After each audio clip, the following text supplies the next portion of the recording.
we live? Test, test. One, Okay. 2, 3. Yep. Check 1, 2. Check. What did I ever tell you? I've got a Polish friend who's a DJ. No. Yeah, I have a check 1, 2. A check 1, 2. Oh, that was that was a boomer joke, and you're not even a boomer. No, I'm not. No, first year of the millennials. Yeah, let's say Like you're an not early even close to millennial. being a Was boomer. that a boomer joke? That was a boomer joke for sure. It felt a For little sure. boomerish. Do you sing, Chad? Hell no. Because you have such a nice deep voice that you'd be like a great bass, I feel like. Yeah, you think of like the all-time great voices in the history of humanity. James Earl Jones. Tone deaf. Alan Rickman. Rhythm poor. There's a lot of missing parts. I've seen you put a headset on, a la Garth Brooks, though, and at a Public Works cookout, didn't you sing at that one, or did you? I was lip syncing. You okay? I was going to say it sounded great. I would pay money for some Shameless out of Chad Butzow. I can't go there. That's not. That's. What about the Thunder Rolls? That's too much range on that. Oh, Shameless the is my Thunder Rolls favorite. is okay. So no singing for Chad. No. Okay. What would it You take? definitely past 10 beers. Okay, so. all right, gotcha. Okay. Well, let's talk a little bit about Public Works. So when we say Public Works in Manatee County, what does that include? What are some of your divisions? The most common thing that helps us is what doesn't it include, especially if you're talking folks that are coming from cities rather than counties. In Florida, we're naturally a little bigger organization because we're a county. So of a 500,000, picture a 500,000 city would be structured probably more similar to what we are. Public Works doesn't do the big four, doesn't do water, sewer, reclaimed water, and solid waste. And those are the most common questions we get on our phone lines or even emails. Sometimes they'll come email us directly, and that's one of the reasons I stress 311, because you don't have to understand the government structure to get your request put in. I love that plug for 311. Yeah, It's on my email every time, or it's on my signature blog. From a communication standpoint, we hear it a lot. The public is oftentimes mistaken. Just the other day, I heard somebody refer to the Big Bin as a Public Works initiative. Why do you think so many people get that confused with other areas of Manatee County? It's just got to be where you're used to, where you lived. Sure. Public Works is the catch-all for all those types of services, and typically in the smaller agencies, they do all fall under Public Works. So we've separated it. So our solid waste division falls under utilities. But back to Public Works, when I think of Public Works, I think about roads. And that's your backbone. Everything that's associated with the road, at least the public roads, the maintenance of the road, the repaving of those, the striping, the signs, the traffic signals, timing of the traffic signals, street sweeping, the pipes that are running underneath the roads to keep them clean and clear to transport water when it rains. So when you think about our roads, what is the thing you wish the public knew more about, the county's jurisdiction, if you will? Maybe that's not the right word, but there's roads that we maintain and support, and there's roads that are state roads, right? Absolutely. And we pass on every request. I wish everybody responded, per se, the same way we feel like we do. You'll always get somebody that feels like, man, it took them 2 weeks to fix that pothole or something, but I will usually come back fairly aggressively and say, well, wait a minute. No, I fixed it within 24 hours of when you told me. I don't have an electronic system in the pavement to tell me when a pothole happens. So please use that 311. We'll fix it within 48 hours maximum of notice of dealing with that. But when I pass that off to maybe my state friends or any of the other city friends, it is their system, and the public just doesn't see that. It's a road that they use to travel day to day. They don't really care who officially owns or maintains it. Yes. So if you see something, please report it on 311. Because we can pass it on even if it isn't ours, right. And it will at least get added to the list. That's the same thing and the most common thing with a street light. Darn street light's been out for 2 months. Well, Did you know? Could you tell me? Exactly. So tell us a little bit about how big your organization is, because you're one of the largest departments in the county. We get a big boost. We have the field crews for everything traffic, everything roadway and right-of-way maintenance, and obviously our transit division. That takes care of over 150 people of our 433 that's in Public Works. Yeah, and that's a big part of it. And I think that's a lot of one area that people don't understand, that all of MCAT, so Manatee County area transit, to just the maintenance of the fleet itself and all the vehicles. Absolutely. And definitely compared to any city or something, it's very unusual to have transit. More people are used to, if a bigger organization has transit, it is a transit authority, not something run directly by local government. So it's a large group, 13 fixed routes, and the paratransit side that takes care of our disabled and wheelchair customers trying to go from a door-to-door service that can't ride the big bus. Yeah, transportation is such a big topic here in this county. And what I was so proud to learn is that all of our bus systems are free. Yeah. Yeah. So you can ride. I mean, many people may not even know that, especially if you're new to the county. They're free. You can get from A to B. Don't have to worry about the bus pass. Was something that was implemented up to just a little over 2 years ago. Just to remove that, it wasn't a significant amount of revenue generated. And when you do deal with cash, there's that operational cost of being able to secure it, have your procedures for counting it and depositing it and separation of duties and things. So it was an experiment, large increase in ridership that went up, which in the federal world helps you because it's a formulary item based on one of the major things is your ridership to potentially help your federal money increase as well. So there's a diminishing returns as far as it wasn't a dollar for dollar total loss because you do get something back. What quality of life improving areas does that touch when a community like Manatee County has free public transport? The immediate thing that we saw was it's a little bit of almost a give back or something. In an ideal transit world, you are getting people that ride for choice because they're choosing not to drive, taking traffic off the road. But the majority, let's face it, the majority of our customers people's riding by need. So that is their only option to get from point A to point B. And if they're in that by need, every dollar counts. So that is saving funds for them and making it cheaper to get to work, to get to school, do the things that they need to do. That's great. And speaking of roads, and we started to kind of touch on it, and then we bounced into transit. You guys have some really high-profile projects going on. Moccasin Wallow, multi-year, multi-segment. You've got Upper Manatee River Road. You've got 75th. Give us a sense of what your team's involvement in those projects looks like before we see that first orange barrel go out. The stuff that happens before the shovel hits the ground is where you can save the most time as far as, because everybody will remember oh man, we were talking about that job 3 years ago. When the hell is it going to be done? Well, we haven't even started technically as far as the construction, but no, there's a lot of going on. Selecting your designer, just making the clean decisions on the scope. What are we going to do? Once you do get your designer, what is the goal? The goal is to widen from 2 to 4 lanes. I want sidewalks. Well, wait a minute. Do I want a path? Do I not want a path to bike lane, not bike lanes? The faster you can make your decisions so the designer, the engineers can just move forward and produce is the most important thing. Get to a usable set of plans and make your determinations of what land do you need, because that land acquisition process can be very lengthy and costly and very time-consuming. So that is that urgency of how fast can I get to the usable set of plans so the land acquisition can begin, the permitting can begin, and actual production of real plans that you're going to build from.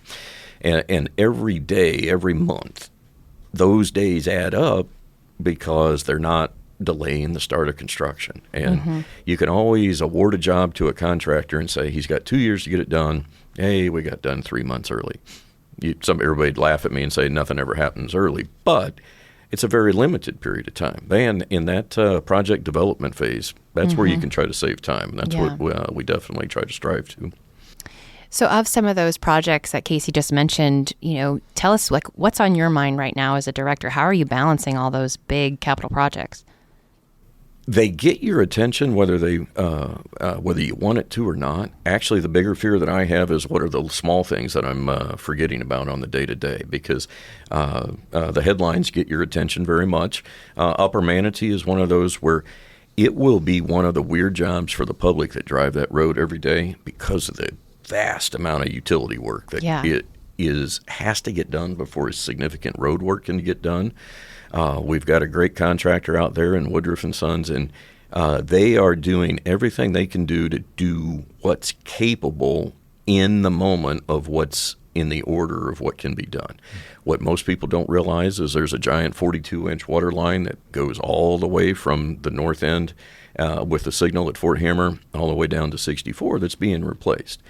And it is essentially under the road. So where one of the sides of the widening of the extra brand new 2 lanes, northbound or southbound, it's going to be under the roadway or significantly close. That's got to get done, tested, certified, put into service before the actual real construction on the roadway can get done. You've seen up on the very north end where enough of that pipeline is done that we've done the shift, and southbound traffic's using new lanes from the Waterleaf entrance past the signal, and then it merges back in. But we will be doing a lot of hopping and skipping, and that's what I meant by the public it'll look like you're just moving dirt from one spot to another, but it's all the stuff that's truly below ground.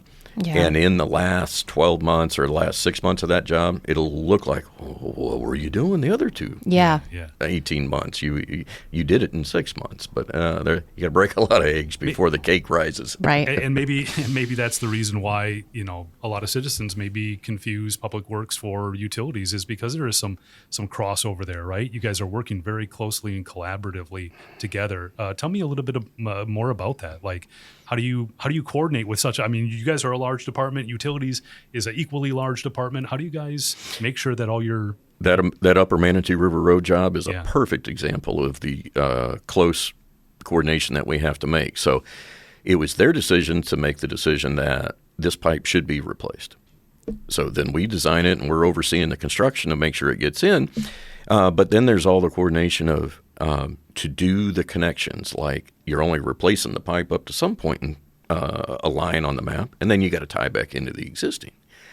And that's where it gets fun, because that's the main pipeline that brings potable water back to the community from the lake for good half of Manatee County. So you got to have your plans for how long can water be shut off, what days could it be shut off, your contingency plans where this isn't going well, we're going to turn it back on in a board or something. Yeah. But that's where we definitely have all hands on deck to say the plant operators need to be known. Watch for pressure drops, something leaking. It is everybody working together on that to make sure we don't leave a valve closed, open things back up, and we're just ready to hit. Utilities has a morning rush hour too. That's when everybody gets up out of bed, uses the bathroom, brushes their teeth, takes a shower. So they get a big demand first thing in the morning as well. So that's why usually all those tie-in things are done overnight as well. It's so interesting. So one of the big wins that we had this year was 44th. Do you want to talk a little bit about what we're seeing with the now throughway on 44th? It is wonderful. I think I'm still amazed there's not quite as much traffic as I thought would be on it by now.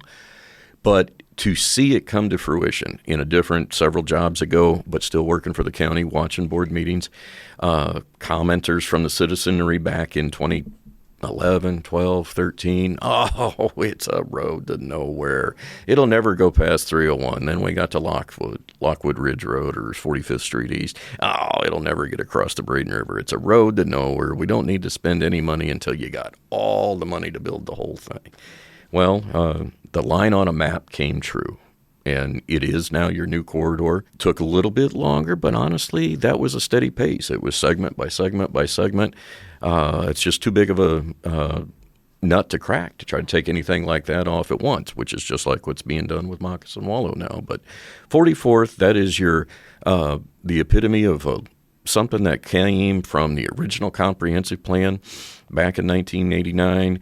And as a line on a map, incrementally grew and was able to be accomplished exclusively by Manatee County with a little bit of funds from the legislature to help support the effort.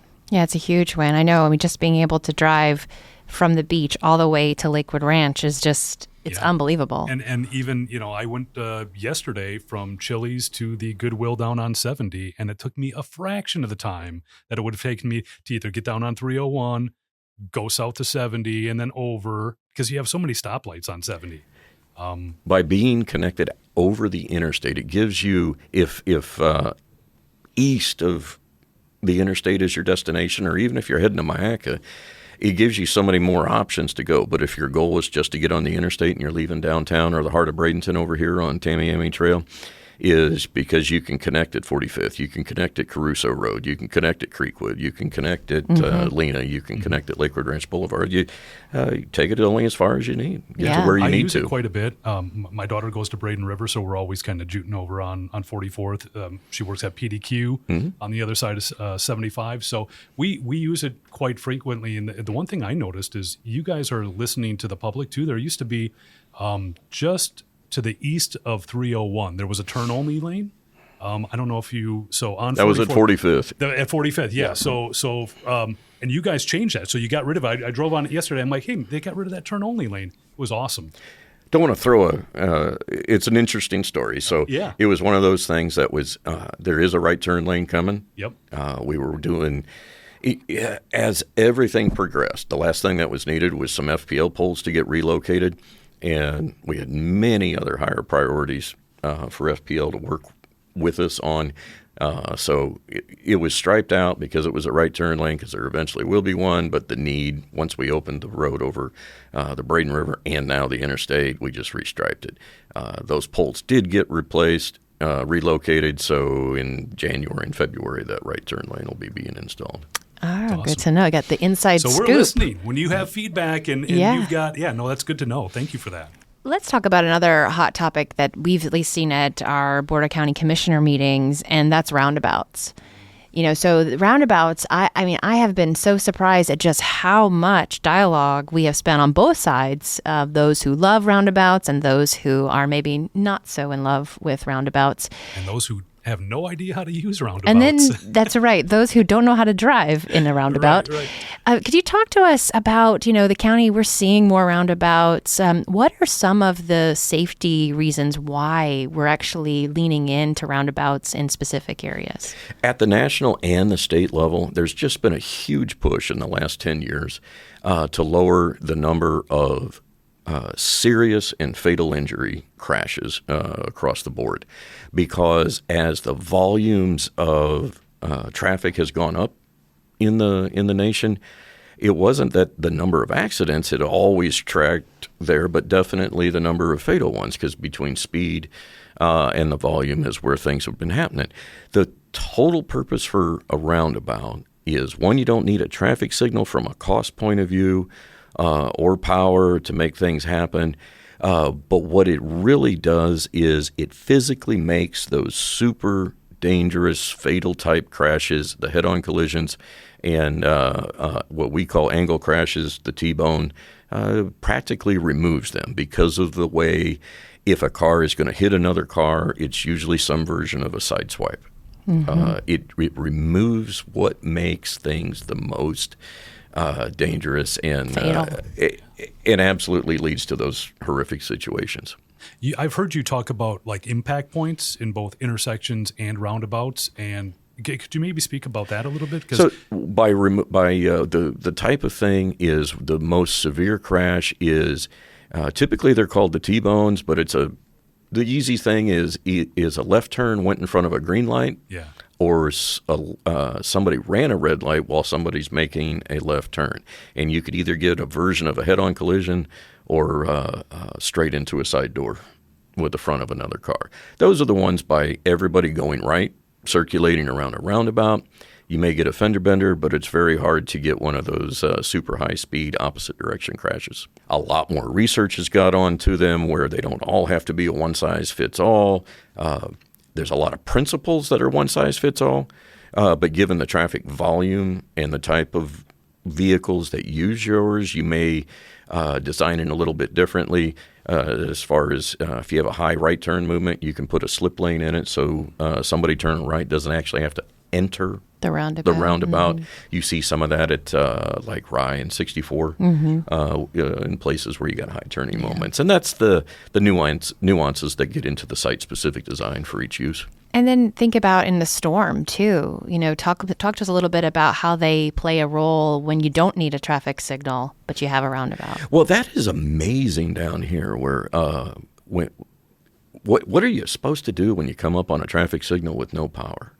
Well, I guess if it's in the dark of night and the power's out, wow, I didn't know that was a traffic signal. So maybe you have but during the day, a lot of people don't treat them. You're supposed to treat them as an all-way stop.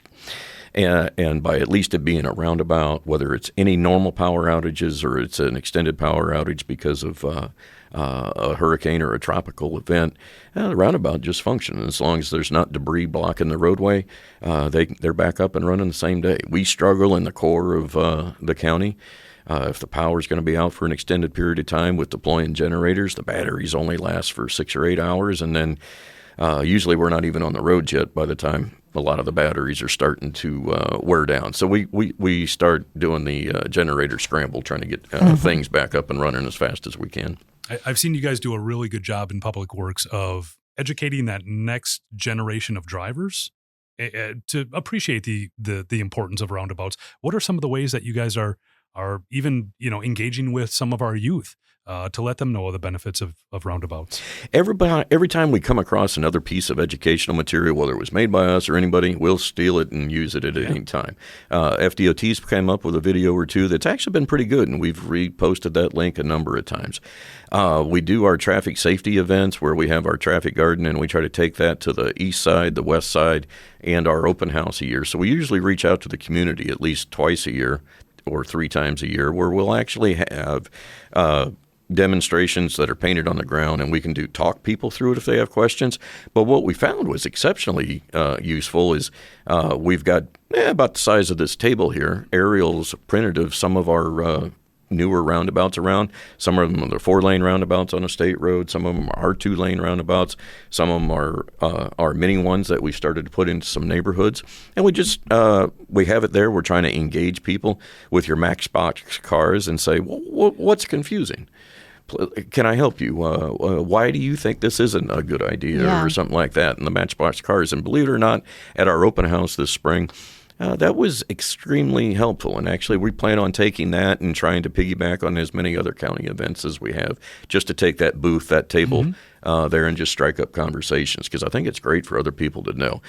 Believe it or not, my humble opinion is the majority of issues is the opposite of what you find in normal driving. It's the timidness that actually reduces the efficiency of the roundabouts at the moment. You usually say the aggressive driver is a problem, but for the flow of what we have most of the time, especially just single circulating lane roundabouts, you just need room to get in. It's meant to be that zipper merge. It's you don't need to wait, and I've got 300 feet of clear space before I enter the roundabout. It's just, I'll slip in right behind this one and keep on moving. That's right. Well, I can tell you the kids at those events, they gravitate. And Stu, you've got kids. You're a big kid yourself, Chad. That would be the traffic garden. The traffic garden. Kids gravitate towards that because, I mean, it makes them feel like an adult. First principles, right? Just trying to get them that exposure of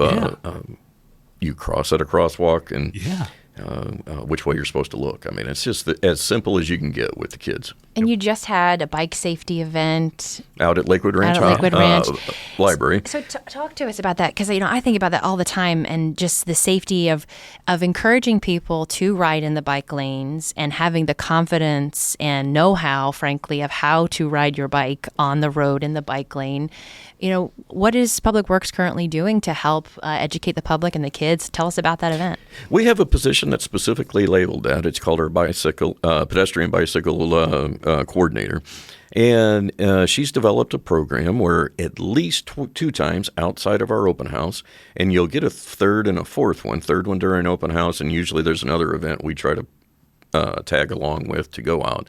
But it's just 100% around the awareness of that. She'll have the outreach to fit people and provide handouts for get a free take our training, and we'll give you a free bicycle helmet for your child that's fitted for you. And they're nice helmets too. Deal with that. She goes and gets some grants to fund, help fund that program. And we everywhere we go, we usually paint our traffic garden. So we partner with property management who takes care of the ball fields. So they have the robot painter. So we've got a couple of different things that are designed that depending on the size of the place where we're working, where the robot can put down chalk paint. Don't worry if we ask to come use your parking lot, it washes right off when we're done. So it doesn't have to be permanent. I'm amazed. I've asked curious other churches or even some schools if they wanted that traffic garden, if they had a spot that they could leave it there year round. Part of the program, we'd paint it in real paint if you wanted for you, and leave it there, and you could use it year round if you wanted to. That's great to know. And that robot's pretty cool. You like seeing that robot work. That's a neat piece of technology. Speaking of some of the technology, and I always learn so much at your Public Works open house and Touch a Truck event. You've got the virtual reality, you've got the drone displays, you've got the robotic pipe investigator, or what is it, the inspector. Mm-hmm. What other ways are you guys kind of leveraging that technology to make your jobs easier and even maybe maximize your efficiency and do more? I think everybody's seen it in every facet of every piece of work where somebody would say, well, I repair potholes all day.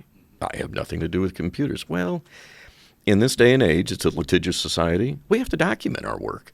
So even the guys that are out playing with the hot asphalt, one of the guys on the crew has still got to take me a picture. Yep, there was something. Hey, it's fixed when I left. And a little bit of information goes into a tablet to document what we did. So you're always constantly going to have some exposure to technology. That technology is linked back to the backbone.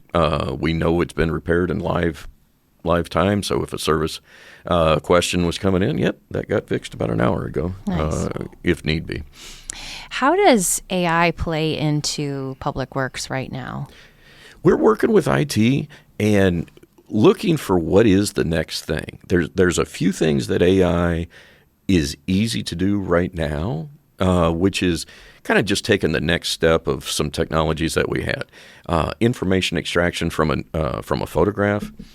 Yeah, there were ways, but AI has improved it dramatically. What we're trying to do is, if you had nothing, like if you had something, a data set you wanted to know about, call it where are all the mailboxes? I don't know.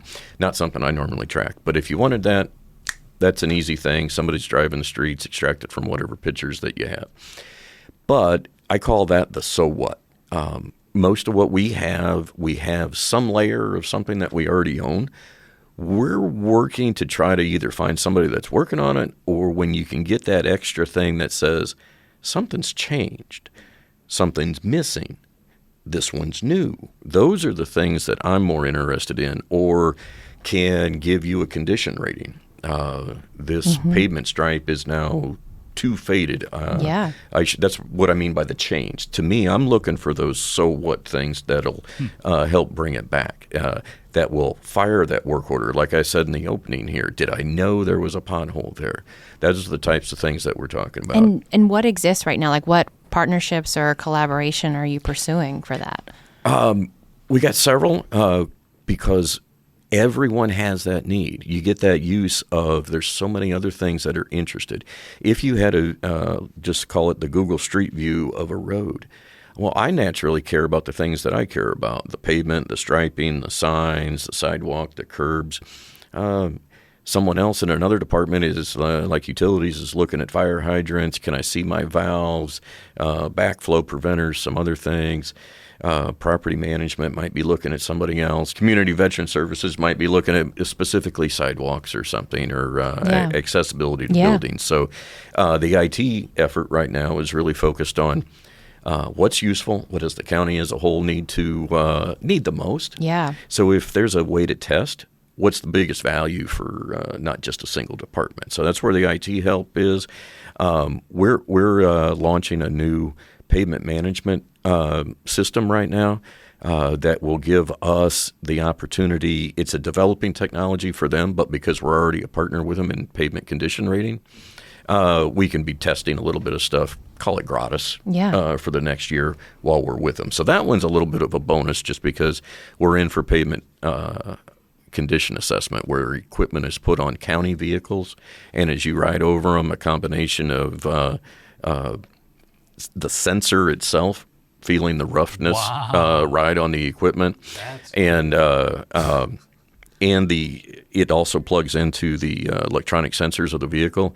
They've developed an AI type program to kick out a pavement condition. Yeah, it's awesome. And so you'll be able, instead of just say, hey, I paid a consultant, we looked at it, it's static, it sits there 5 years, nothing comes back. Right. Now it would be each time a vehicle with our equipment drives over it, we can see either a change or look at that degradation rate. So when just thinking about all this, like technology, it's really incredible because you're going to be able to anticipate problems before they happen by knowing is the pavement getting worn? Does it need repair before an actual pothole appears? We're very anxious to get the pavement thing up and running by before the end of December and really geared up in January, mainly because limited funding. So you end up with the roads you pave, and then there's that big batch of the things that everybody will be asking about. My road didn't look any different than that road that you got to. So right at the edge, right at the event horizon, there's a lot of roads in that same category. But we're hoping this information will at least be able to say in a more objective way, well, the ones we ultimately chose are the ones that either have the more traffic, are showing signs of they're degrading faster, however minute that might be, but at least put a objective mechanism to it to take out the opinion. Do we do street cleaning? Yeah, street sweeping is a combination effort between us and property management, who does most of stormwater operations. And most people don't understand. I mean, the objective, the purpose, the benefit of it is our stormwater program. Okay. Because we just don't have as much debris, at least in Manatee County. There's a couple neighborhoods that got lots and lots and lots of trees. You will see a optical benefit of street sweeping program there because it doesn't take long. It doesn't take long for the leaves to come in. But in general, the benefit is the road grid. Yeah. Just the things that are on there, between the fluids from the vehicles or just other bad things that are on the roadway. Removing that sand prevents it from getting in the stormwater system, where when it rains, it could leach some of those chemicals off of it and take it to the Manatee River and prevent red tide into the bay. Correct. That's where we get our biggest bang. Is the tonnage removed is stuff that would naturally deposit in the waterways. Because I see it a lot, like cycling in the bike lanes. Like there's some places where they've got great lanes, there no problem, no debris, and others I'm like, oh my gosh, my tire, I'm risking a flat tire here because there's so much in there. You go. You hit one that I always talk about. To make it easy and the most efficient, street sweeping is focused on curbed roadways. Street sweepers have been designed where there's a big broom that picks up just what's there, but it's also been designed to throw things that are next to a curb. So I get requests all the time to sweep bike lanes like on University Parkway. Yes, please. And by it not being a curbed road, it's not one that's been dealt with very well. We are trying to figure out if just paying the contractor that does the mowing, if they could use a broom rather than picking up, but essentially broadcast it to the grass, get it off the pavement. The question on that, during the rainy season, we've seen that it may work, may help. During the dry season, it can almost be disastrous from a visibility point of view of being too dusty unless we do it in the dead of night. Yeah, fascinating. All the things you think about. All I think about is I've seen no less than 4 flat tires at University and Lorraine kind of area where you're making that turn onto University, and it's just all the debris from cars and things. Correct, yeah. The vehicle area will naturally keep it kicked off, but if it's not on a curbed road, the sweeping doesn't happen. Fascinating. So when people think of emergency response, and this is getting back to, again, how closely you work with other departments and you know, how easy it is for the community to think that, you know, maybe you are responsible for an area you're not typically responsible for. People think of emergency response, they picture flashing red lights, sirens, but not necessarily traffic lights. This just happened not too long ago. We started our pilot program, our successful pilot program for traffic preemption. And that allows EMS teams to change traffic lights from red to green to dramatically decrease response times. Might seem like a public safety initiative, but initially it all starts with you guys. What role does Public Works play in making our community safe and making this life-saving program possible? It becomes it starts because of the objective. What was the objective? The objective is during congestion times, what could be done to try to help an ambulance navigate a fully congested or a fully loaded intersection? And we talked about it with our pilot program right at First Street and 64, right, Manatee Memorial. If all the lanes are full, sirens are blaring, where do you go?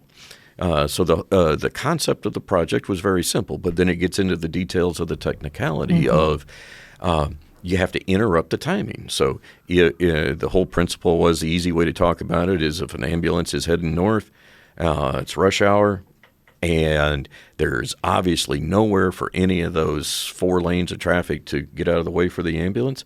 The only best thing to do is if the light was green, at least the ambulance can move with the flow of traffic, and it's not a dead standstill. So the concept is there's equipment on the ambulances that can be triggered when they're traveling with lights on, and that says, "Hey, I'm going this direction. If it fits the rules of engagement for the software, make this light green." And it can affect multiple lights because, especially on that corridor, you probably have to keep the flow because the traffic's so thick. It may affect a light up in Palmetto to keep trying to draw the traffic away from Manatee Memorial. So it may go up to 17th or 23rd, the last signal before you get out of Palmetto going to the north to try to pull the plug out of the bathtub, if you will. And what kind of time savings are we seeing per intersection? It's wildly difficult to try to say, but at those we're saying typically you're measured in seconds, not into minutes. But if those seconds were 30 or 45 seconds, it feels like an eternity if you're just sitting there doing nothing, especially if you're the one or have a loved one that's in the back. Yeah, no kidding. I want my ambulance 30 seconds, 45 seconds faster if it's me or my family, right? Especially, it's one thing if it's you're getting to the hospital, but I can see it, but I can't get there. Those are the ones where this is intended to help. That's great. So maybe before we wrap up with our lightning round, I have one question. So everybody's got strong opinions about roads and traffic in Manatee County, and with all this growth, I mean, you've been a director before the pandemic, before this incredible growth that we've had in the county the last 5-6 years. What would you advise the public if they have opinions about or ideas for our roads or traffic problems? How should they voice those opinions? What's the best way to do it? We've talked about 311 if there's specific problems, but I'm talking about more like just general thoughts and opinions. What would you advise citizens to do to get those comments to you or your team? Well, to get the comments to us, those are extremely easy. I mean, our website with emails, to email us directly. The 311 is by far the simplest way to get there. The best part for wanting to understand what's going on, someone's got to have that initiative to get informed. And it's not a popular answer, but it's what the state laws allow is how development's gone through. And I don't want to as far as everybody says, you need to build all the infrastructure first and deal with that. Well, that would be interestingly great. I mean, but then you fall into that's a build it and they will come. So who pays for it and who doesn't? But it's also, that's not how the state laws are laid out. So there we can and very willingly will hold those development 101 type discussions with folks. If we get enough of them together, we could put on something bigger at one of the high schools. But it really explains what the former concurrency rules are as far as what is legal for a government to approve and not approve. There's only certain places and points in there where it's legal to withhold a development approval. And everybody that's got an opinion one way or the other, it becomes kind of interesting. I do find it humorous a lot of times where most of the time I'm having a conversation with a dissatisfied individual. they're living in a platted subdivision from not more than 10 years ago that Right. may Benefited. may or may not have been an orange grove or may or may not have been a tomato field not that long ago. And that sound means we have reached our lightning round. Public Works Director Chad Butzow. Quick questions. On the World Monster Mud Drags on Sunday. Sunday. That's awesome. World famous lightning round. That's why I love this guy. Are you ready, sir? Yes. Favorite stretch of road in Manatee County? Old Tampa Road. Beautiful. Roundabouts. Love them or leave them? Love them. What piece of equipment would you secretly want to take for a spin? I wish I had enough talent to use one of the Menzie excavators. You wouldn't get far because it's extremely slow, but one of the most complicated things we own. Which project in Manatee County are you proudest of seeing completed? Oh, absolutely 44th.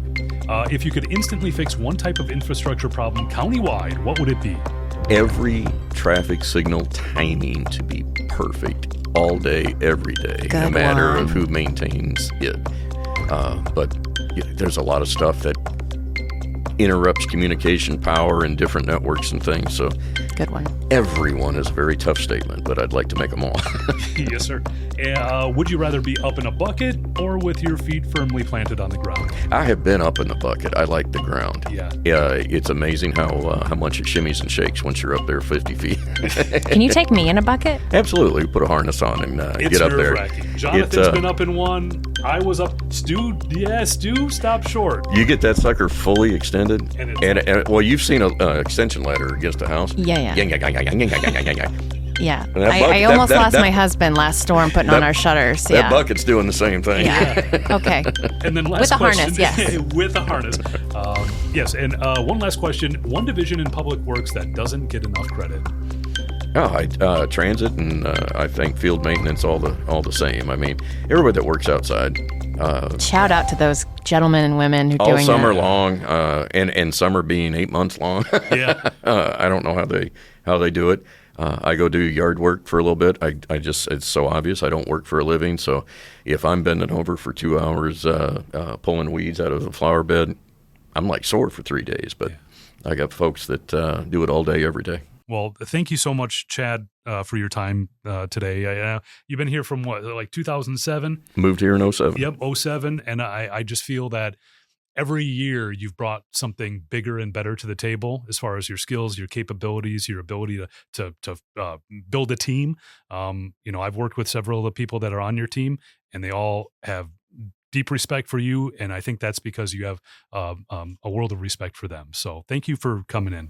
Thank you very much. you so we much, have a Chad. great team. They have will take on any challenge. And with that, this is our 22nd episode? I think so. 22. 22nd episode of Chambers, Changes, and Conversations. For anything that Chad had brought up, again, 311 is a huge resource for everybody. If you see a pothole, you see a stop sign, if there's a traffic light out, all those service calls get routed to Public Works, and they take care of it lickety-split. So thank you once again for being here. For any more information, check out mymanatee.org. From the county seat and on behalf of the men and women doing work that matters behind the scenes for you, I'm Casey Zempel. I'm Stephanie Garrison Chad Butzow. Make it a great day to live, work, and play right here in Manatee Manatee County. County. The opinions expressed by guests of Chambers, Changes, and Conversations do not necessarily reflect those of Manatee County government or its employees.